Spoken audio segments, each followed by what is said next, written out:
as we're journeying through these 50 days, excuse me, these 50 days of Easter and preparing for Pentecost, we start to see these glimpses in how the church is trying to figure out how to be in the world and how to relate to others. Our first reading today speaks to the difficulty of identity and belonging. It sets the early Christian community and some of the Jewish community apart from one another. There was this growing animosity among these groups, along with the difficult political climate of the Roman authorities of the time.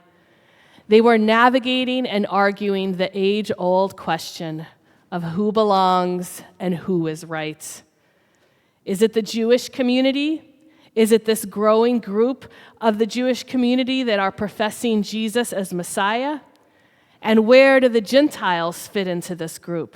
Because already factions are growing, even in the early Christian community, trying to figure out who belongs, how the Gentiles belong, what's required of them if they want to belong.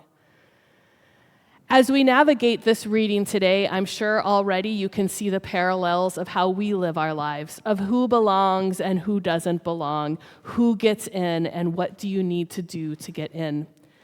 These readings within our Christian faith, and many of the readings in our Christian faith, can be dangerous because they can set up this exclusionary way of being.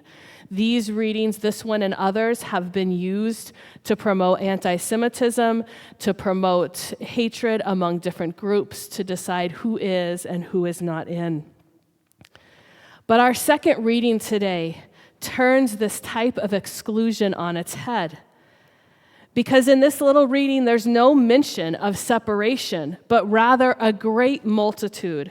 People of every tribe and nation and language are sitting before God's throne.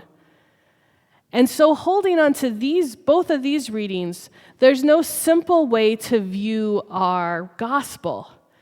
Because on the one hand, it seems to say that only some hear the shepherd's voice, or that the shepherd has his own sheep, and that seems to mean, well, there must be some exclusion. There must be some people that don't hear the shepherd's voice.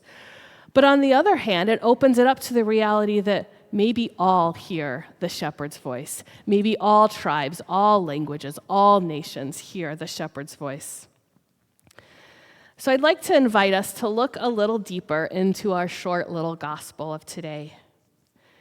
During Jesus' time, sheep and shepherding was very common work for many, many people. It was an easy metaphor for folks in that time to understand. Each shepherd knew his sheep very well. His whole world was around tending to his sheep. Day and night he was with the sheep. Many would even name their sheep. They would recognize them, the slight physical differences, the quirks of each of their sheep.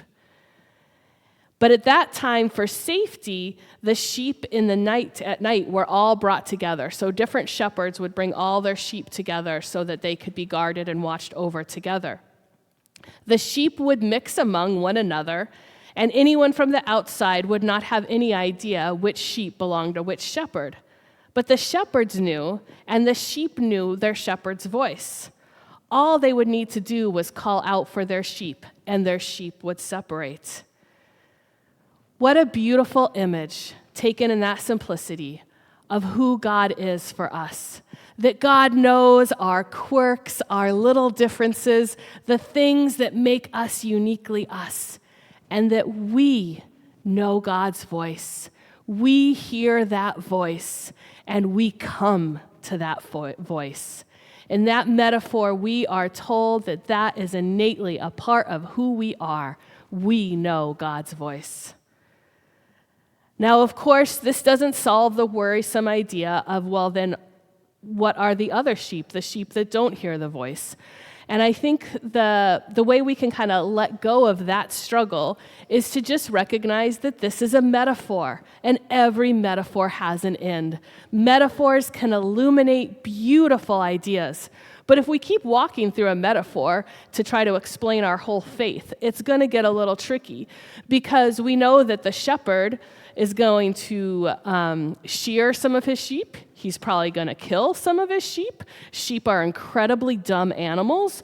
So, none of that really fits well with how we want to understand Jesus or ourselves, right? So I think we have to be okay with letting metaphors and letting pieces of our faith story be just what they are, in the beautiful simplicity of what they were meant to be, and that they do have an end, and that it doesn't make sense in all contexts and all thoughts.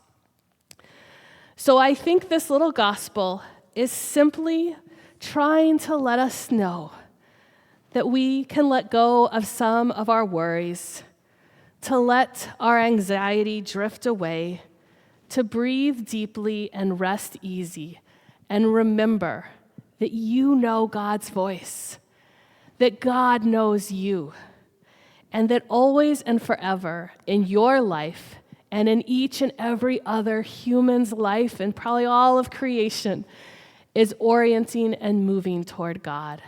And what a beautiful, simple reality that is. Because as we all know, in this day and age, there are so many opinions, ideas, options, demands, decisions, pressures, choices swirling around us, coming from the outside and coming from the inside. They follow us all day, and for many of us, they follow us at night too.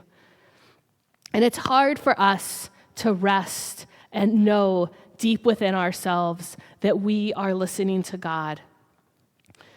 But what we are invited to do today is to find some simple moments to rest, to come back to that truth, to encounter God within ourselves. And I think this is why prayer or meditation, keeping a gratitude journal, making sure we spend some time in a quiet place or out in nature, away from our phones, away from other voices, to keep reminding ourselves who we are and who we belong to and who all of God's creation belongs to. As maybe many of you have, since Pope Francis's death, I've learned more about him. To be honest, I didn't follow him that much other than kind of knowing the broad strokes about his life. But I kept hearing this thing about that a big part of his ministry as Pope was this ministry of encounter, of meeting people. And I'd not heard that before, and I just found it such a lovely image. And I read an author describe some of these different images of Pope Francis in this ministry of encounter. And this is what he wrote, so I'm quoting here. Francis kneels to wash the feet of women and Muslim men in a Rome prison. He hugs a leper. He meets with the Russian Orthodox Patriarch and the Greek Orthodox one. During a penitential service at St. Peter's, he breaks away to confession in a wooden box or wooden booth. In Central Africa, he meets evangelical Christian leaders. He sends handwritten letters to people on the Catholic margins. An atheist,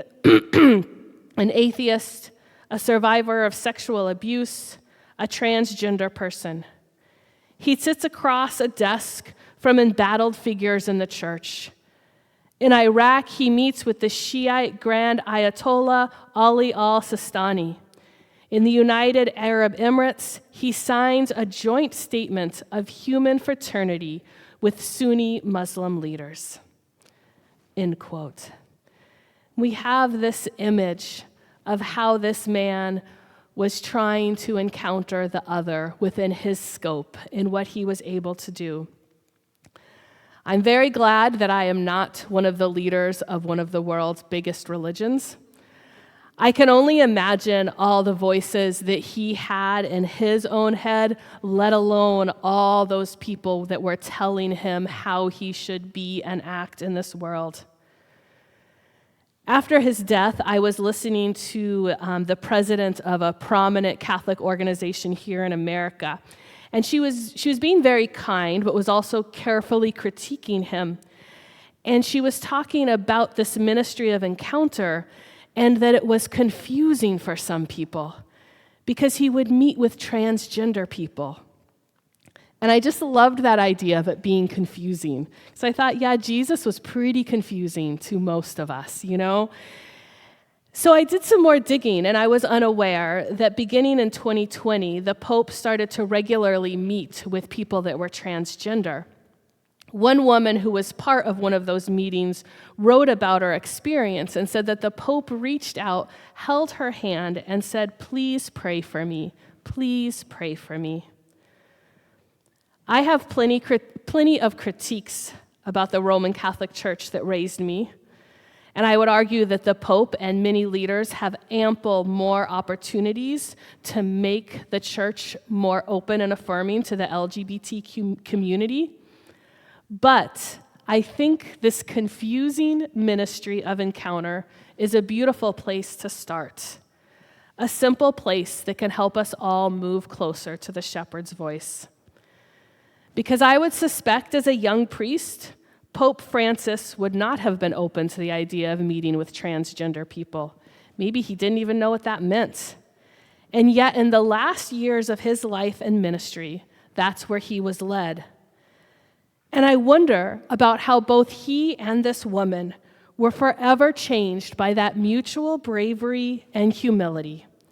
There was some knowing in them of God's voice, calling them to encounter one another and pray for one another. Each of us, you, me, and every single other person in God's creation, longs to hear. We long to be sought after and to connect. Whether we are Christian or Jewish or Muslim or humanist or atheist, whatever our sexual identity, no matter where we come from and how we look, we were created and oriented toward God, toward the holy. And perhaps with the many mishaps and missteps along the way, we are called to recognize that even in all of those, we keep leaning and moving to God. And I think as Christians, one of the beautiful callings of our faith, with that metaphor of the shepherd and the sheep, is not about this idea of who is in and who is out that has so often dominated our faith, but rather it is a simple and beautiful metaphor that we are called to remind one another that we are all beloved, that we are all imperfect, and just like Pope Francis, that we are all in need of prayer, that we are all craving to be heard and seen. And so in this world right now that's incredibly overwhelming, unimaginably divided by hate and fear, I believe it is our call to both step backward and forward, to retreat every single day into some little moments of silence, to remind ourselves that we are God's beloved, that we know God's voice, and then to go forward, to seek to engage, to encounter with love and compassion, and to remind all of our sisters and brothers that we were created for so much more than this, and that we can reorient our lives and our communities to ones of love and kindness.